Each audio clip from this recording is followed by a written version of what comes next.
life-size statue of a wild boar was found at Göbekli Tepe archaeological site. This wild boar looks a lot like those that I've seen in my occult research of post-flood Nephilim and polytheist bloodliner iconography, which indicates this boar iconography was carried over from pre-flood, like we see at Göbekli Tepe, to post-flood, where we see it all over Scythian artwork and European heraldry and in mythology. Archaeologists claim that Göbekli Tepe is 12,000 years old, but even if it's not that old, we can probably assume it's pre-flood. So megalithic architecture of the fallen or Nephilim most likely. I'm not going to go much into Göbekli Tepe because there's plenty of videos about it online, but I do want to talk about the boar. The boar statue was found, but also this host of the video said the remains of an actual boar were found, the jaw, I think. And this channel host reported that the boar was used in shamanic ceremonial practices and also possibly sacrifice at the site. So now I'm going to go over some of my examples of wild boar iconography that I've uncovered in my research prior to seeing this about Göbekli Tepe, because it ties in together. So number one is, I've seen it, is on Scythian artwork. The Scythians used the wild boar a lot in their artwork of animal predation. A little about the Scythians. The Scythians were known alternatively as the Tartars, as in Tartarus. There were tablets dating back to 3500 BC discovered in Scythia at the village of Tartaria in Transylvania. Gary Wayne's research shows that Scythians were surviving Nephilim from the flood, which happened 1,000 years or so after 3500 BC, which this boar iconography from Göbekli Tepe will bear out as further proof of this. Royal Scythian ringlords were the legendary dragon bloodlines of royalty through Japheth. 3 key dragon bloodlines came together in marriage from Mesopotamia, Egypt, and Edom with the Amalekites. And they were the Transylvanian fairy race that spawned the elven race of Tuatha De Danann, or the Shining Ones. Scythian royal court overlords, or Upiers, inhabited the Black Sea region, Transylvania, Wallachia, Moldavia, Crimea, and some Russian provinces. Vlad of Wallachia, or Vlad Dracul, was a Scythian.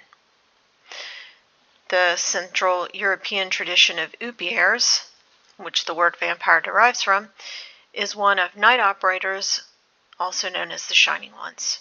Fairies are exiled Shining Ones, whose post-Diluvian royal bloodline began with the royal Scythian Anunnaki, the original ringlords. But the original Scythians carried an independent genetic root back into prehistory, so they were surviving Nephilim. Which is why I'm going over this about the boar, because this is in their iconography, and here it is at Göbekli Tepe, pre-flood. Scythians would have been pre-flood and also carried over into post-flood.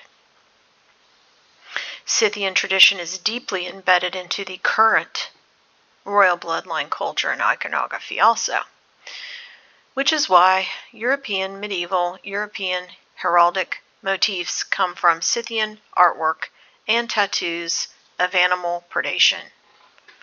And that is a well-documented fact. This blue boar is on Camilla Parker Bowles' heraldry. This is the heraldry of Elihu Yale, who is from Wales, descended from many of the royal houses of Britain, including the Plantagenets and the Tudors. Yale University is named for him. You can see there's a blue boar at the top of his heraldry. In Transylvania to Tunbridge Wells, Nicholas de Vere writes this about the blue boar. The blue boar is a High Druidic symbol of office and family badge inherited from the Scythian dragon tribe. The dragon is a symbol of the bloodline descent, a clan badge of the Druidic race. The Druids' most sacred tree was the apple tree, linked to which is the blue boar, both of which came originally, it was said, from the other world. The boar is sacred to both Mars and Diana. Essentially, the symbols of the boar and the dragon have become interchangeable. You also see this boar gargoyle inside of Faith Chapel. And Faith Chapel is a Transylvanian-style church at Jekyll Island built in 1904. And there is a wild boar gargoyle inside of it, along with other Wicca animals, dragon, wolf, ram. It's kind of hard to see here. I can't make it bigger, but I think this is the boar right here. Okay. Caligula's party boat. There's a golden boar also found on Caligula's party boat that was dredged out of Lake Nemi near Rome. I think that's the boar in the middle there. And notice all those boars look the same too. This is Lake Nemi, and the other emperors who had their palaces around that lake were Julius and Augustus Caesar. That was starting in 27 BC, but extending through Jesus' life on earth. Those emperors are part of the Julio-Claudian dynasty, so there's a connection of the Principate and the Roman emperors to the noble papacy, specifically the Orsini papacy, because Lake Nemi is owned by the Orsini family. In the 1800s, they were the ones who gave permission to dredge up Caligula's party boat.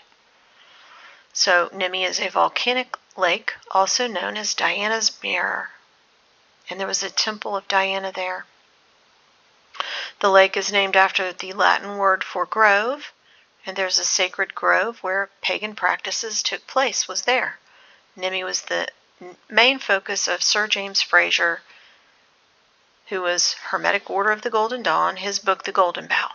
He writes that Lake Nemi was home to a Scythian king, which would have been a Nephilim priest king. It's also present in other art. This is a wild boar in Malsgarden, which is a sculpture garden in Sweden, located on the grounds of the former home of sculptor Karl Mals, who is definitely a pagan artist.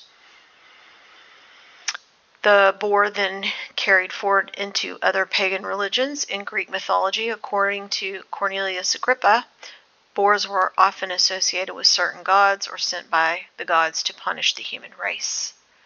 Artemis, the goddess of hunting, mountains, and forests, is most closely linked with the wild boar. The boar is seen as one side of Artemis' nature, representing her ability to cause sudden, violent destruction to humans and property. Artemis would send a raging boar to ravage a country when she was angry. And that's why the Game of Thrones, Queen Cersei used the wild boar to kill her husband, King Robert Baratheon, by causing him to get too drunk. She convinced her cousin to replace his wine with a stronger one so that he'd be too drunk to hunt. And then the wild boar killed him. So they loved their polytheist history. Here's one of a wild boar on a Roman sarcophagus from the 2nd century. So it's always connected, all this pagan iconography. And then you even see it all the way back to prehistory in Göbekli Tepe, because it's the Nephilim polytheist religion carried forward. And it's no wonder when Jesus drove the demon out of the man in the tombs, they went into a herd of wild pigs. And demon possession seems to be the thing that can happen to people that hang out in tombs, you see. So these people that do ancestor worship and go into these tombs and mounds with the ancients buried in them are, getting possessed. Thanks for listening.